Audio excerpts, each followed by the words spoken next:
Good morning বন্ধুরা, কেমন আছো তোমরা? আশা করবো তোমরা খুব ভালো আছো। আমিও ভালো আছি। আর আমার চ্যানেলে তোমাদের অনেক অনেক শুভেচ্ছা ও ভালোবাসা জানাই। এইদিকে তোমাদের দাদা এই কৌটোগুলোর মধ্যে এই অফিস টাইমের গাছগুলো ডগ কেটে কেটে বসিয়ে দিয়েছে। কেননা নিচে যেগুলো আছে ওইগুলো একটু জঙ্গল মতন হয়ে গেছে, মানে এতটাই ভর্তি হয়ে গেছে যে এই গাছগুলো চাপা পড়ে যাচ্ছে। তাই এইগুলো ডগ কেটে কেটে এতে বসিয়ে দিয়েছে। এদিকে তোমাদের দাদার জন্য ডাল আলু ভাজা আর মেয়ের জন্যে ঝিঙে দিয়ে ঝোল করে রেখে দিয়েছিলাম। তারপরে তোমাদের দাদা বাজারে গিয়েছিল মাছ আনতে, সেই মাছ ভেজে মেয়ের ঝোলে দিয়ে দিলাম। আর তোমাদের দাদাকে এক পিস মাছ ভেজে দিলাম। আলু ভাজা, ডাল আর মাছ ভাজা আর চাটনি তো আছেই, ওটাই নিয়ে গেছে। আর এদিকে আমি ওপরে চলে এসেছি, এবার জামা কাপড়গুলো দিয়ে আসবো। কিন্তু এতটা মেঘলা করেছে, জামা কাপড়গুলো দিতেও ভয় লাগছে।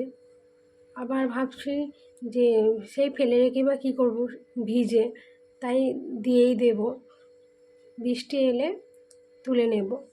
আর এখনও টিপ টিপ করে বৃষ্টি পড়ছে, কিন্তু ওই বৃষ্টিতে জামা কাপড় ভিজবে না, এমনিতেই আমার জামা কাপড় ভিজে, তাই মেলে দিলাম। আর বন্ধুরা, এতদিন ধরে গরম গরম করছিলাম, কিন্তু এখন বৃষ্টি হওয়ার কারণে রাত্রিবেলা কম্বল গায়ে দিয়ে শুতে হচ্ছে, মানে এতটাই ঠান্ডা লাগছে। আর তোমাদের দাদা তো ওপরে তো অর্ধেক রাত্রিবেলা পাখাই বন্ধ করে দেয়, ওপরে আরও ঠান্ডা। এতদিন ধরে ওপরে বেশি গরম ছিল, আর বৃষ্টি হওয়ার কারণে ওপরে এখন ঠান্ডা ভালোই। আর ঘুমটাও কিন্তু খুব ভালোই হচ্ছে। আগে রাতের পর রাত ঘুম হতো না, এখন ঘুমটা বেশ ভালোই হচ্ছে। আর এদিকে আমার জামা কাপড়গুলোও শুকনো করতে দেওয়া হয়ে গেছে। আমি এবার নিচে চলে যাব, মেয়ে আবার স্কুলে যাবে, রেডি হচ্ছে। আর বন্ধুরা, আকাশে তো মেঘ ভর্তি, মানে কিছুক্ষণ পরেই হয়তো আমাকে ছুটে ছুটে আবার আসতে হবে। আর এই সিঁড়িতে এই জামাগুলো 2-3 দিন ধরে পড়ে আছে, 2-3 দিন ধরে শুকনোই হচ্ছে, ভালোভাবে রোদ্দুরও ওঠেনি যে জামা কাপড়গুলো দেবো, তা ওখানেই শুকনো হয়েছে। আর এদিকে মেয়েও রেডি হয়ে গেছে, ও আবার মাথায় শ্যাম্পু করেছে, তাই চুলটাকে ওইভাবে রেখে দিয়েছে। আর ওইভাবেই যাবে, স্কুলে গিয়ে চুলটা গার্ডার দিয়ে নেবে। আর বন্ধুরা, আমার মেয়ে আমার বন্ধুর মতন, ওকে আমি সব কথা বলি, ও আমায় সব কথা বলে। পেটের মধ্যে একটা কথা চেপে রাখতে পারে না, সব এসে গুছিয়ে গুছিয়ে বলবে, যেগুলো বলার নয় সেগুলোও বলে। তা কী করবো, ওর বলে যদি মনটা হালকা হয়, পেটটা খালি হয়, কিছু বলি না, সব কথাই শেয়ার করে। তাই একদিকে ভালো, মেয়েরা মায়ের কাছে সব কিছু শেয়ার করলে ওরই ভালো হবে, বা আমিও কিছু জানতে পারবো। আর এদিকে দেখো বন্ধুরা, মেয়ে চলে যাবার পর আমি একটা বড় কাজ নিয়ে বসে পড়েছি। এই পাশ বালিশটার কোনো কভারগুলোই হচ্ছে না, যতগুলো কিনছি সব পড়ে আছে, কভারগুলো ছোট হচ্ছে, তাই ভাবলাম নাইটি কেটে পাশ বালিশে কভার বানাবো। আর এটা পুরানো নাইটি, এটাকেই কেটে বানিয়ে নেব।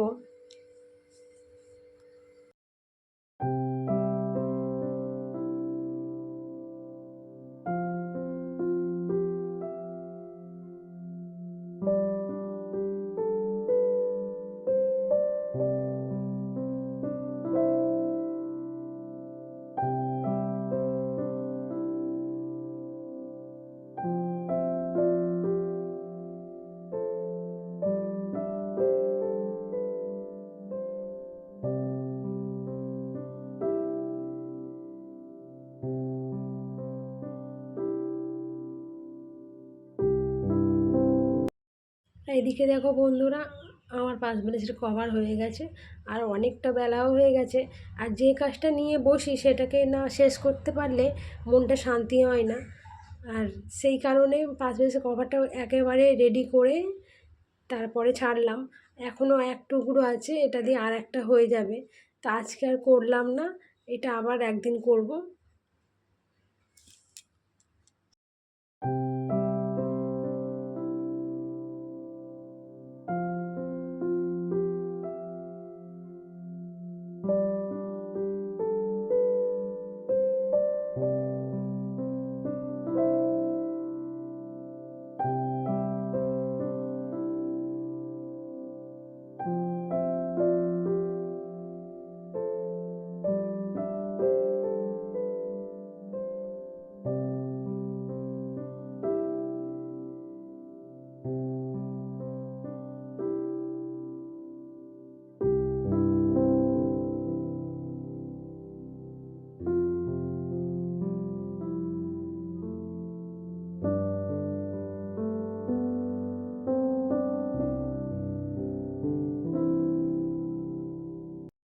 আর বন্ধুরা আমার বিছানা গুছানো কমপ্লিট হয়ে গেছে, আর বালিশের কভারটা করে খুব ভালো লাগছে বন্ধুরা।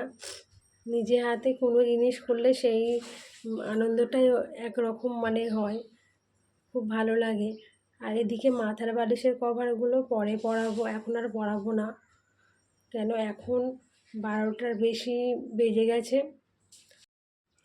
এদিকে বন্ধুরা এখন 2:30 বাজে, মেয়ে নেই, ঘুম ধরছে না, একা একা ভালো লাগছিল না বলে ওপরে চলে এসেছি। এসে ভিজে জামা কাপড়গুলো ভালো করে মেলে দিচ্ছি, কেননা ভেবেছিলাম যে রোদ্দুর হবে, তো রোদ্দুরে তো দেখা নেই, জামা কাপড়গুলো সিঁড়িতে আর চেয়ার এগুলো সব পড়েছিল, তাই এই বারান্দায় মেলে দিচ্ছি। এখানে একটু হাওয়াতে শুকনো হয়ে যাবে, তারপর রাত্রিবেলা ঘরে খাটে ছদ্রিতে দিয়ে দেব, না হলে ও আর শুকনো হবে না। আর যেহেতু তোমাদের দাদা পরের দিন পরবে, ওইটা শুকনো করতেই হবে জামাগুলো, তাই এখন বারান্দার হাওয়াতে শুকনো, রাত্রিবেলা একেবারে খাটের ছদ্রিতে দিয়ে দেব। এদিকে এই জামাগুলো 2-3 দিন ধরে শুকনো হলো, এখন পাট করে নিচে নিয়ে চলে যাব। বন্ধুরা বর্ষাকালে এই এক সমস্যা, জামা কাপড় নিয়ে এদিক ওদিক করতে করতে সময় চলে যায়। আর গরমকালে জামা কাপড় তো শুকনো হয়ে যাবে, তার সঙ্গে নিজেদেরও সিদ্ধ করে দেয়। তখন আকাশের দিকে তাকিয়ে থাকি কখন বৃষ্টি হবে। আবার বর্ষাকাল পড়লে এই জামা কাপড় না শুকনো হলে চারিদিকে কাদা, সেই নিয়ে মানুষের অনেক বক্তব্য আছে। আর বন্ধুরা এই গরমে যে কষ্ট পেয়েছি, আর গরমের কথা আর ভাববো না, বর্ষাকালই ঠিক আছে। বর্ষাকাল, শীতকাল, গরমে খুব কষ্ট হয়েছে। যাই হোক, আমি এদিকে জামা কাপড়গুলো আমার গুছোনো হয়ে গেছে।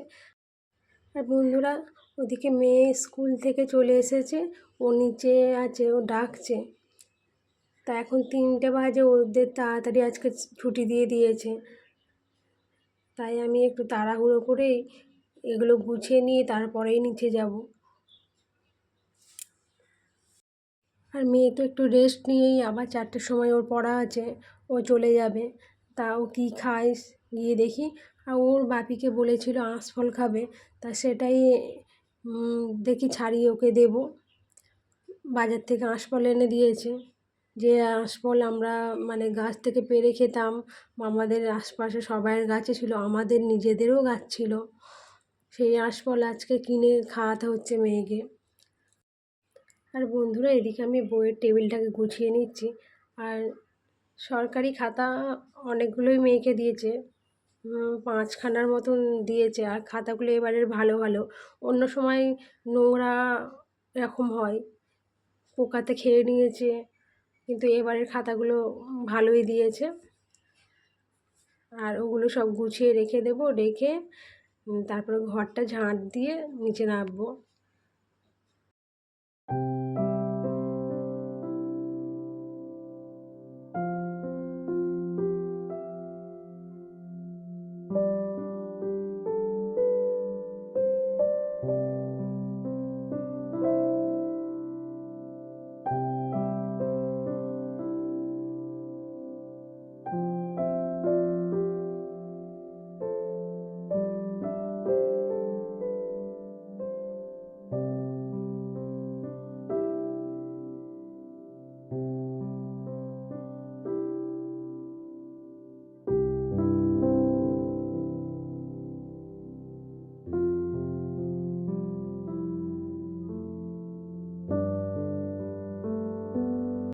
আর বন্ধুরা আমার ভিডিও যদি তোমাদের ভালো লেগে থাকে, তো চ্যানেলটাকে সাবস্ক্রাইব করে আমার পাশে থাকার অনুরোধ করব। আর ভিডিওটা দেখে ভালো লাগলে একটা লাইক করো। আর তোমরা ভালো থাকবে, সুস্থ থাকবে। আমার ভিডিও আমি এখানেই শেষ করছি। আর এদিকে মেয়েকে আঁশফল ধুয়ে ওকে দেব। আর আঁশফলগুলো খুব বড় বড়। আর বন্ধুরা আঁশফলগুলো এত সুন্দর, মিষ্টি, তার সঙ্গে শাঁসগুলোও মোটা মোটা ছিল। আর এই বছরে একবারই এই আঁশফল পাওয়া যায়, তা আর খেয়ে খুব ভালো লাগলো। মেয়েও খেয়েছে, আমিও খেয়েছি। আর তোমাদের দাদার জন্যও রেখে দিয়েছি। কেন যে কোনো জিনিস তিনজনে ভাগ করে খাওয়াই ভালো,